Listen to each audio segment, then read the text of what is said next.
असा. त्याच्यानंतर ना अशा प्रकारे पानाच्या पाठीमागे या केसूरचा असा नाका घ्यायचा. बघा असा केसूर घ्यायचा. त्याच्यानंतर एक असं तिरडो घ्यायचं, तो बांधायचा. त्यानंतर कुरडू भाजी आणि एखादा हरण घ्यायचा असा.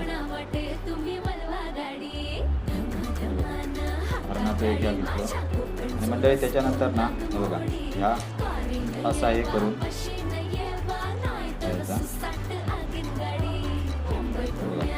अशा प्रकारे ह्या नया बांधला जाता. त्याच्यानंतर आता तुम्ही याचा दोर आता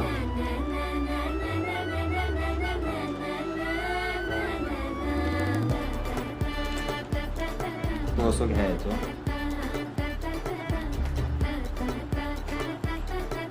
मंडळी समोर एखादा असा फुल लावायचा.